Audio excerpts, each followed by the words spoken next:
And brace for the budget. Pain expected for millions, as Rachel Reeves suggests. That's our first woman chancellor. You're going to be taxed more.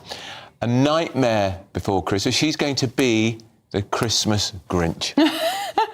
Is that your new nickname for her, Andrew? Because she's not only going to raise our taxes, she's given an interview where she says she's going to probably have to cut spending too. We're in a right mess. Do you think it was interesting how she said in that clip we played during the headlines that she has the ambition not to raise taxes? I mean, it's a bit like saying you've got the ambition to lose weight, but you're not ready to stop eating donuts. Exactly.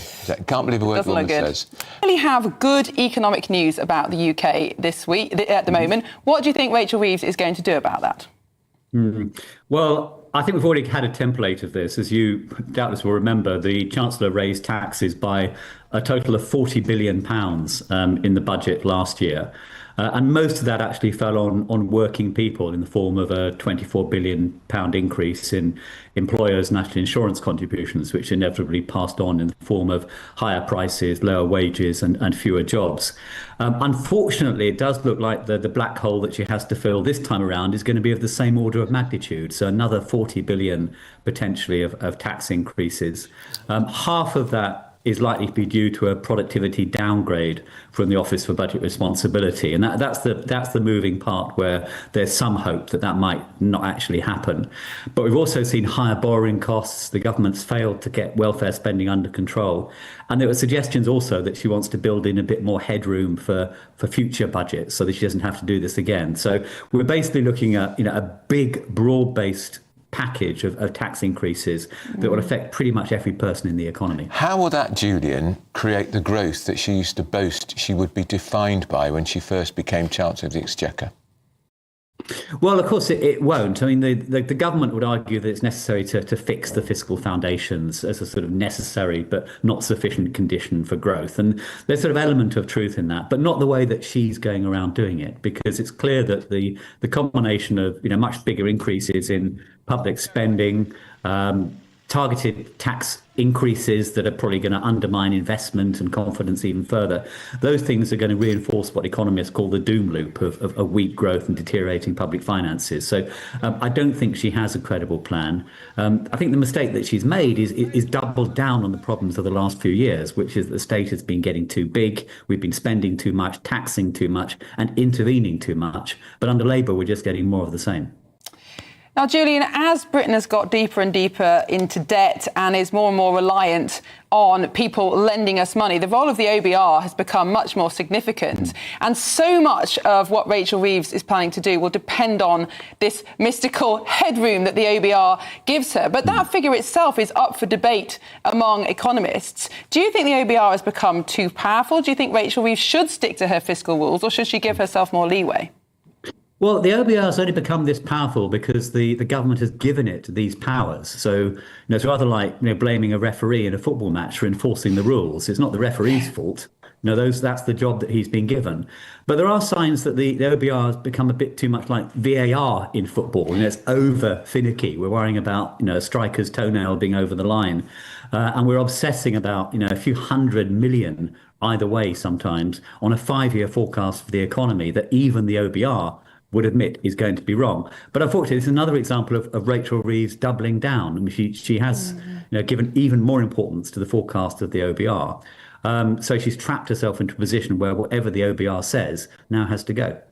The people watching and listening to this, Julian, will be very concerned about the impact of inflation. Particularly if you're a pensioner on a fixed income, if you're a mum and dad trying to organise the weekly shop, inflation is getting higher and higher. Food inflation predicted to be at 6% by Christmas. That's going to cause real pain for families. Oh, absolutely. And the worrying thing about the inflation numbers at the moment is a lot of the increases are precisely in those essentials that people can't avoid spending money on. So that's food and energy in particular. These are also, of course, prices that people are more aware of than any other. So high food prices in particular have a very large impact on inflation expectations and confidence more generally. So there's no doubt that not only are we seeing high inflation, but we're also, in a sense, seeing the worst type of inflation. It is, of course, reasonable to ask why. Some of the increase in food price inflation is a global phenomenon. So, the cost of agricultural commodities are high everywhere. So food price inflation is high across the world. But a lot of it is due to the fallout from Rachel Reeves' own policies. So in particular, the increases in labour costs because of higher national insurance contributions and higher national minimum wage having a big impact on the costs faced by businesses in the food sector and hospitality. On top of that, of course, high energy costs are another factor, and you can partly attribute those to the rush to net zero. So it's partly global factors, but it's mainly UK specific. See that in the fact that UK inflation is already the highest in the G7 group of advanced economies, and it's forecast by the IMF to remain so. And Julian, in terms of tax rises, economists are saying that the cleanest, the simplest, the fairest way of increasing tax revenue would be to put up the basic rate of tax. It is at historic lows. It used to be much higher in the 1980s.